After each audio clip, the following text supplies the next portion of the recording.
other flags very quickly. This is a flag for Do you want a holder? Gede. Yeah. You can illustrate. I'm not going to illustrate too much, actually. Oh, it's got the silly...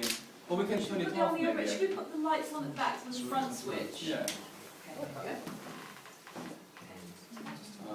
This is a flag for Gede. In fact, maybe not this, but I would be happy to pass them around so you can see. For example, this is a flag for Erzuli, and I forgot to mention that flags for ritual purposes need to have the name of the god in sequin. Now, because this has become a form of art which can be sold as well to art collector and museum, the artists themselves have decided to include their name. So that is the name of the artist, and so much so that the name of the god has gone completely. So there you are. And traditionally, if you have a flag, this is the right size for a ritual, you also will have a fringe on 3 sides, while the one for commercial purposes don't have any fringe. This is a flag for Dambala and Gede at the same time. And I'm happy to pass them around if you want to have a look. And Christina, you can ask me a question if you want.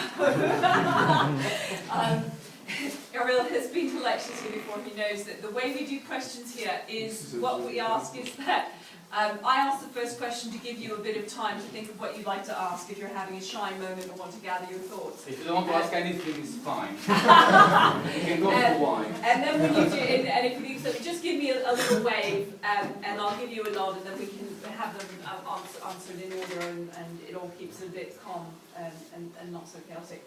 I want to say, first of all, thank you so much. I can't imagine that you know, anything like this has ever been done before, and it's such a privilege to have your original research as well presented, so thank you for that. And I think the thing I found myself hoping you could say a bit more about is their use in ceremony. I mean, you showed us the extract of the kissing of the flags, and that they're kept aside, their use in initiations. Are they, and we had somebody wearing them over her shoulders, seemed to be. Are they on display at every ceremony? Are they kept aside?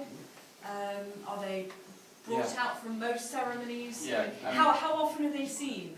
Are they like relics that are not seen very much, or are they often viewed? So the flags, apart from representing the god, they also represent the congregation, they represent the society. And usually, they're not on display. It's not like you go in a temple and you see the flags hanging around. But at the beginning of the ceremony, there is a particular chorus that the congregation chant, which is actually asking for the flags to come. I don't know if I have the words here somewhere.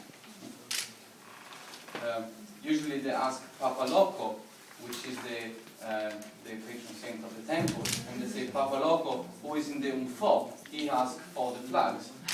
And so that's the signal that La Place will go. And normally they are kept, you know, they are all held together in a shrine, in a side room. And then the La Place and the Corapo will go and collect them. And after doing all the salutation, they go back. Okay, they go back. They go back to the shrine, and they need to be recharged, energetically recharged, and that's it. And sometimes, I forgot to mention that sometimes also they are taken outside the temple, because outside the temple sometimes you will have some sacred trees, and at the base of the trees you will have some sort of basin, and those are called reservoirs, and the gods will also inhabit those places. So they will, in some ritual, they will go out and do a salute outside the temple and then go back inside. Hi, Oren. I have a two-part question. That's all right. One for me, one for Christine. Yeah. The first one is really, I guess, where did all these sequins come from? And was there actually a kind of reason why sequins suddenly started being used? Similar to the way that pearly kings and queens in London, there was like a shipwreck of pearl buttons, and suddenly everyone's sewing on pearl buttons onto everything, you know. On a very poor island, where did they get the enormous amounts of sequins they need to do this? So was it actually an event that kind of... Yeah.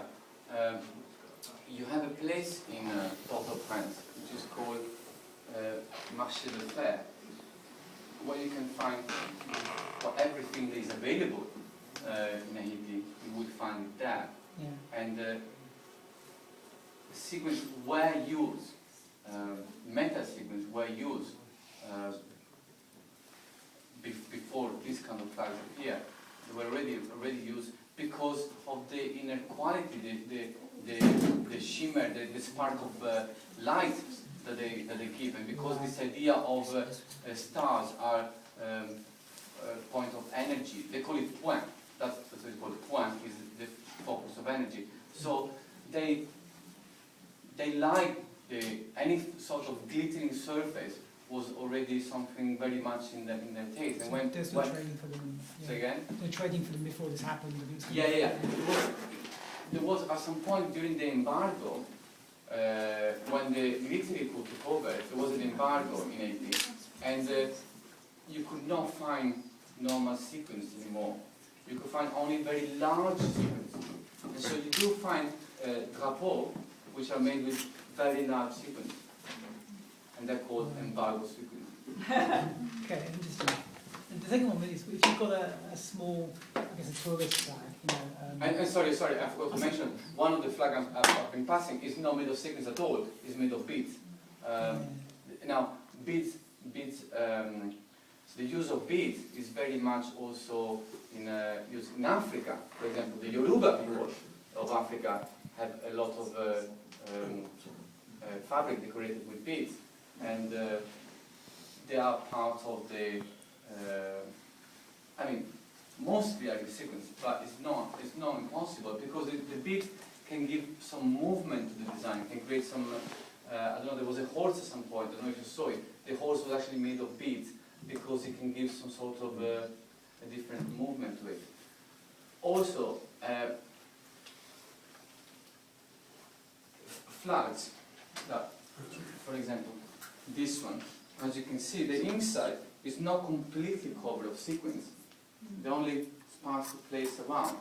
This is because the more sequins you have, the more stiff is the flag, and the more difficult it is to display during the ritual. Oren, did you have part two? Yeah, that's such a stunning flag, by the way. It's just amazing. Well, at the end you can all come and if you want, but maybe under my supervision. Like a lot of people, I've got a small, little tourist Labour flag I got in New Orleans.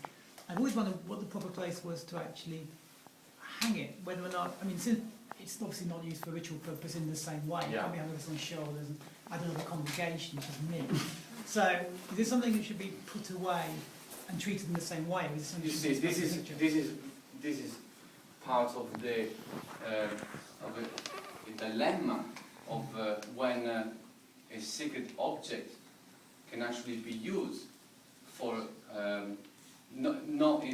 for the function it's been created for, such as like we see drapo Vodou, but we can also take crucifix or whatever tool that you think that is sacred. But then the church has its own shop that you can go and buy images of saints, and you can go and buy crucifix. It's not. The whole point is that I think that as soon as you remove it from the environment where it's supposed to be used, you decontextualize the object, so it doesn't have any more the magical power associated with it because you remove it from the place.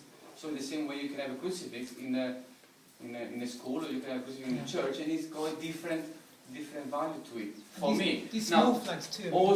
also, Vodou artists, a lot of Vodou artists are also priests, and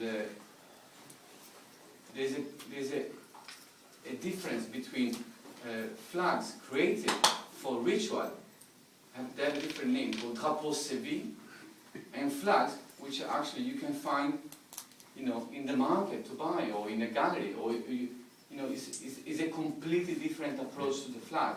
And Haitian don't have too much problem with that. They don't say, oh, I'm doing a sacrilege, I'm taking this and I'm selling to a tourist. There's no problem with that. Is it still a votive object? So a tourist flag of, leg per se, is that still a votive object in the same way that a saint's image would be, to kind of, to venerate? Well, it depends. It depends your personal feeling to that object. I can take any object in my house. Yeah. I don't know, the fridge, and give him a lot of veneration and importance, and it becomes a magical object for me. And so did you use them in Haiti, the small flags? No. Okay. Now, the real size is this. That as we've seen those women carried in the ritual. That is the size of a flag for a ritual. And the tassels, you said. Yeah, and also this is to be attached, obviously, to a piece of wood to be carried around. Now, when I got those flags, I got those two flags at the same time from a mambo in Little Haiti, which is in Miami. And when I saw them, I was thinking, oh, I'm getting maybe the real thing, the thing that's used for ritual, because all the elements are there. But the fact that the initial of the artist are at the end, CB, to me is a sign that probably they were not made for ritual. Yeah, hi. Okay, I'm trying to understand this. So the ones where you had the original Christian imagery and then the Voodoo equivalents, why was there no problem within the Voodoo that they were going, well, you've just appropriated some, we're talking about colonialism and stuff. Why was there no issue about that within the people who were creating it? Somebody said to them, hey, you're just copying some Christian imagery and then you're appropriating the imagery but then changing the meaning. No, because if you create... I'm just wondering if there was ever any kind of conflict within the kind of... There was not any conflict, there was not any problem on the side of the colonists, because they thought that the Haitians were just using saint imagery. And they didn't know too much. They didn't know too much. It was kind of fine, they're just slave from Africa, what do they know, it's fine. Right. But also, Haitian